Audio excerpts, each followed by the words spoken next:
This is Carl at National RV Detroit. I'm going to walk you through this 2021 Flagstaff tent camper model 228 BHSE. Okay. Now this is not a floor plan video. This is not a sales video. And I'm not going to show you how it goes, how you raise and lower the roof. You can go to, for the raising and lower the roof, you can go to the Flagstaff's video. It's a really good one, and it'll go through all the procedures for that. What I'm going to do is just basically show you some of the features and how they work. So if you haven't owned one or used one before, you get a better understanding of how things work with it. So there comes with a griddle, which hangs right here, and you have to plug into gas. So right there, you're just going to connect that to the bottom of it, and you're all set. When it comes to the awning, all the poles and they cross the rafter, it's called, the piece that goes across the front, those are all self-contained inside the awning, so everything rolls up into the awning. Okay? You got scissor type stabilizers. Take a 3/4 inch crank, which comes with it, or you can use a drill with a 3/4 inch socket. Alrighty. So this is a cassette toilet in here. So basically, if you know trailers, there's something called a black tank for toilet waste. This is, in fact, your black tank right here. It's just removable. So you'll be able to snap it out. You take it out, dump it, clean it, and put it back in. So if you, again, to learn about this product, it's best, it's a Thetford product, and if you go onto their website and look at manufacturers' videos, they'll tell you exactly how it works when it comes to adding the chemical to it and that sort of thing. But for all practical purposes, like I said, it's a portable black tank. Okay. This is the drain for your shower here. Okay, you got a screw hose on there. It comes with an adapter. It adapts down to a barb, and then you can just push the hose onto the barb. Okay, drain it into a bucket or whatever you want to put it into. Of course, you got a deck here. You get 2 deep cycle marine batteries. The third battery sitting there does not come with it. That's just a test battery that they're using. But these 2 batteries here are wired together, so they put out 12 volts. You're just doubling the storage capacity. So it's really like one big battery. Okay. Your tanks, of course, with an automatic changeover regulator. This is the winch here. Or is it winch? I think it's winch. Winch is something totally different. So this is the winch here, and it's up and down. Obviously, very simple. You raise it till this is taut. You don't just keep your finger on it till it stops. Right? You just do it so this is taut. This tension line here, when it's taut like that, tells you that it's at the right height, so you can install the screen door. Right? So keep that in mind also. All right, this is your water heater. The switch to operate is inside. It works on gas. The only thing you need to know here is this is the drain for it. Right there. It takes 1 1/16" 6-point socket. And of course, this has to be winterized because there's plumbing, so you've got to pump antifreeze into it. There are bypass valves on the back of the water heater you'll have to learn to use if you don't know. Which is access from inside the trailer. Okay. All right, like I said, I'm not going to go into detail with a lot of these because I just have limited time, but this is your refrigerator. The refrigerator's gas absorption is the type it is. It doesn't have a compressor, so it doesn't make any noise. You have 3 possible energy sources for this trailer. 110 AC, regular household current. You can run on 12 volt DC, which is like you get from a battery, and it'll run on LP gas. But like it says right here on the sticker, never double up on your energy sources. Only use one at a time. So when you're plugged into the campsite, all you're going to do is go like that. When you're pulling it down the road, for example, you can run it on 12 volts to keep it cool, like that. Basically, it's going to be pulling from the battery, and then the battery is going to be being charged by the alternator on your tow vehicle. Okay. And then if you want to light it on gas, you're just going to go to high, This is where the pilot light is down there. You go to high, you depress it, and the red sparker right there, you just spark it and light it. Okay? So it's very simple. Keep in mind it's gas absorption, so it takes a lot longer to reach operating temperature. So you think about starting it the day before you are going somewhere, because it takes a long time. This is just a port to hook up a sprayer, which is inside the trailer. This is your city water connection. City water is the most common way to get water to the trailer. You just hook the hose on, turn it on, and you're all set. Now, if you're going to a campground that does not have plumbing on the campsites, you can pre-fill your fresh water tank right here, your onboard fresh water tank. And then you can use the 12-volt pump to pump water. So everything will work just like you have city water, even if you don't, by filling this tank and using the pump. Okay. This is the sink drain right here. It's got a garden hose fitting, so you can put a piece of a garden hose on there if you choose to. Keep in mind you have to plug the air conditioner in. Always just easy to plug it in before you take the roof up, so keep that in mind. Okay. You got a 30-foot, 30-amp power cord here and a reducer. That is just a coax through to the inside for an antenna or a campground cable or whatever you want to use. Okay. All right, so that's basically it. I'm not going to keep, like I said, this is mainly, I'm showing you the features inside, so I'm going to get to that. I just also want to show you one last thing. This is the travel door here that normally goes right over here. So this is where it's stored. It's got hinges there where you put the pins in it, and then you use a piece of bungee to hold it in place. So, okay, all right. So let's get inside and get to the good stuff here. We're still in the middle of prepping it, so it's a little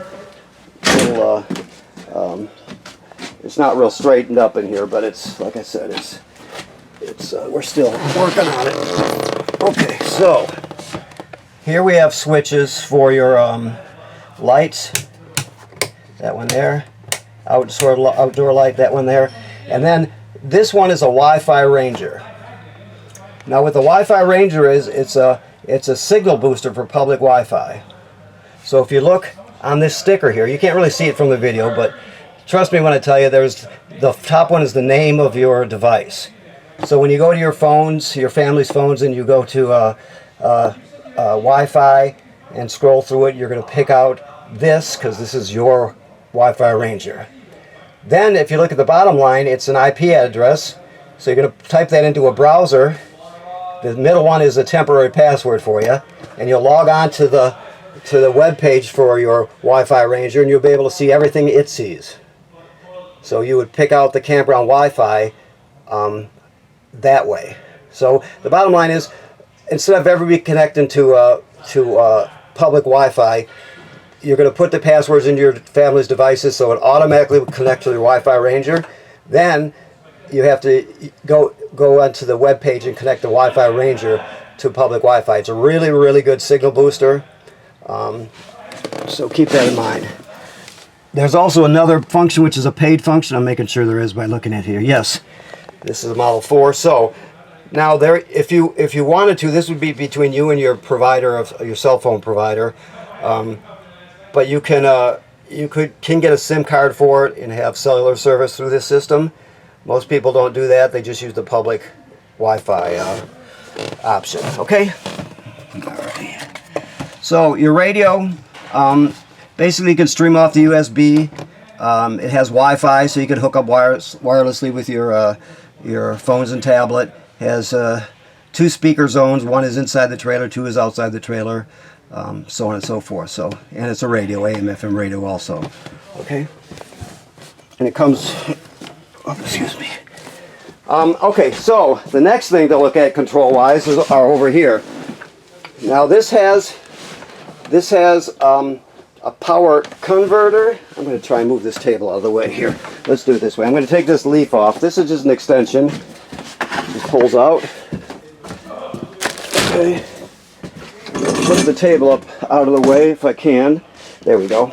All right, so this trailer has a power converter. A converter converts AC to DC power. That's right here. So you're taking a household current and turning it into DC power. Then it has an inverter, which is right here. The inverter does just the opposite. It takes 12 volt electricity and turns it into 110 AC. So you have a converter and an inverter. Now only one plug is going to be wired to the inverter. So I'm just looking sometimes there's a stick around it, sometimes not. But you look for the main plug. It's probably the one over there. But anyway, either way, the entire trailer is not wired to invert. So, okay, so here we go. So the power converter, which converts AC to DC, you start off with, when you're plugged into at the campground, you got 110 AC, and you have house circuit breakers like you'd see at home, and they're all labeled. Then the power is converted to 12 volt DC over here. You got 12 volt fuses, and they're all labeled. Okay? If any of these blow, they'll actually light up. You can see them glowing through this perforation here. Okay? So this converts AC to DC power. Also, when you're plugged in, it's a battery tender. So it'll sense how much energy your batteries have. And if they're low, it'll send 10 amps or whatever it needs up there to charge it. If they're topped off, it'll just trickle a couple to keep them that way. So keep that in mind. And you do have the two batteries wired together as one, so you got a lot of storage.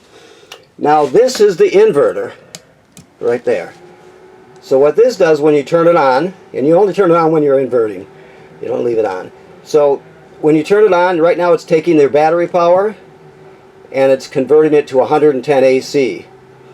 Like I said, in this one, I don't know for sure, I'd have to read all directions, but you would basically it's probably going to just be one plug like that plug that's inverted. Okay. So you only do that when you're inverting. This is also wired for solar. That's all the sticker's telling you. You can put a panel right here, and then there's also attachments on the roof, standard attachments to a solar panel. So you could add panels to the roof too if you wanted to complete the system. Okay. So you just hold it for a minute to shut it off. Stop inverting. Okay. Now this is your water pump right here. If you need to use it, you use that to pump water out of the fresh water tank when you don't have city water. You also use it to winterize the trailer. Okay, now this device here is your carbon monoxide and LP gas detector. It basically will tell you, if it goes off, starts alerting, it's telling you there's a LP leak or carbon monoxide buildup. Alright, now if it beeps very slowly, it's telling you that your battery's low, so it's also a low battery alarm. So I'm going to run through the tests here so you can hear how it sounds. Whoops. Here we go. Whoops. I got the wrong one here. Here we go.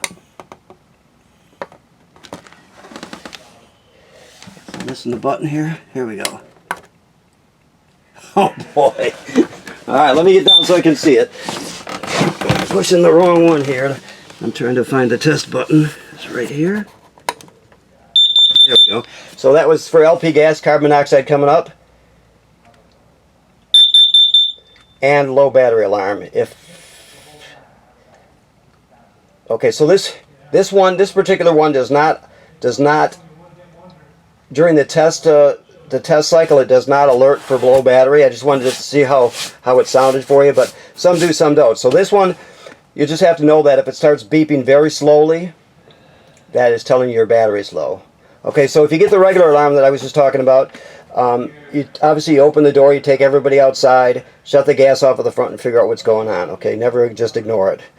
Now you can set this off by mistake sometimes with combinations of household chemicals. So if you're spraying and cleaning up there and it goes off, keep that in mind that it could be a false alarm.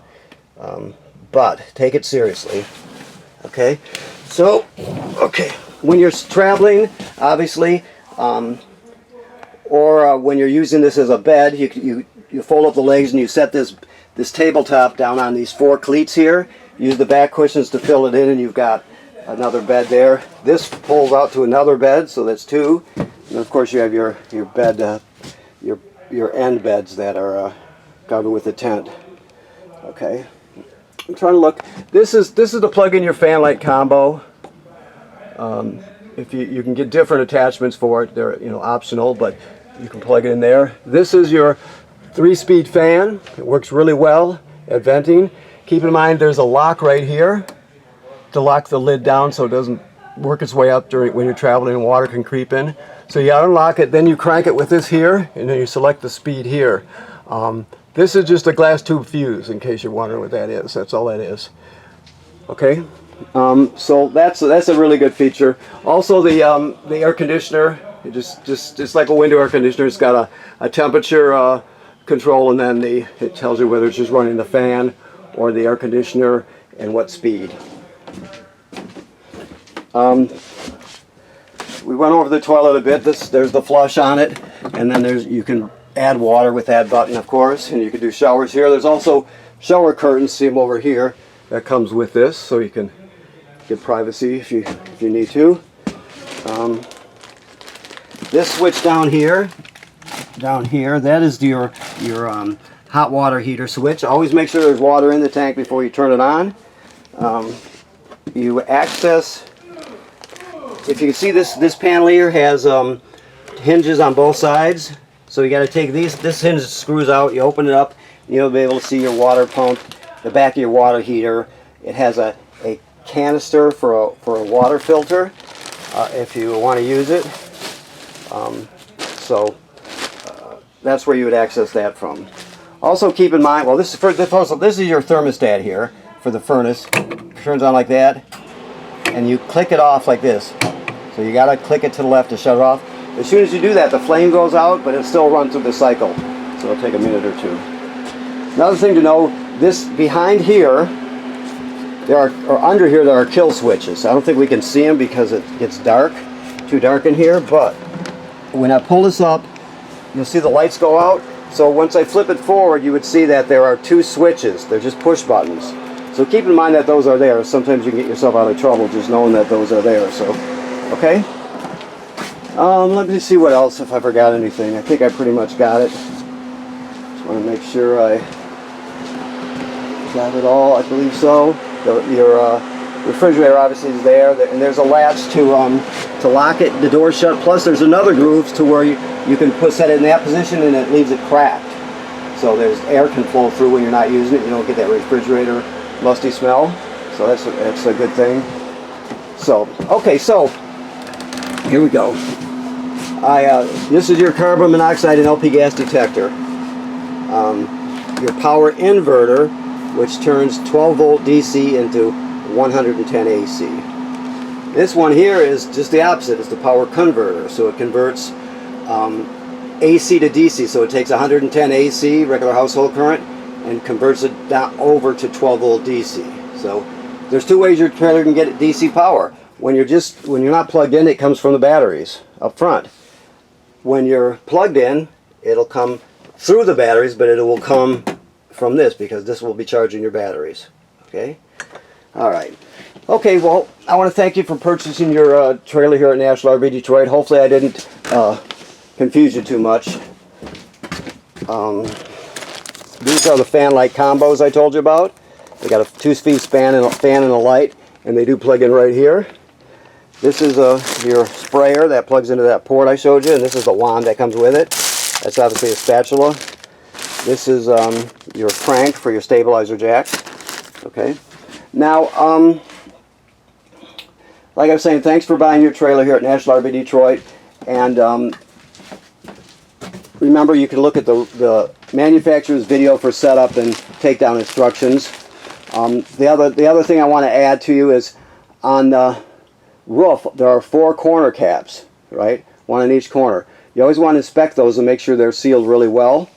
You do that every 90 days, and if you do see some separation there, or any place that has caulk from the factory, you take care of it immediately. You don't use caulk from the hardware store. You have to get the proper caulk. In this case, I believe it's probably Clear Proflex they use, but it has to be from an RV place. It's not the same as the stuff at the hardware. Also, this vent up here, for example, there's caulk around that. So you check that. Any place you see caulk when you're inspecting the trailer, you look at it, mess with it, push it to make sure it's a good seal. Some years, sometime, you're going to find some cracking or separation starting in some of the sealant. All trailers do it. So as soon as you see that, you take care of it. That's the whole idea of inspecting it. You know, if you keep after it and you take care of any touch-ups that need to be done, this thing will be bone dry 20 years from now. I see them sometimes from the late 90s, and they're still solid. But when you look on it, you'll see that the seals were maintained, because that's very important. Okay, and also, like, don't forget to winterize it in the late fall, early winter, and you're all set. Okay, thank you very much.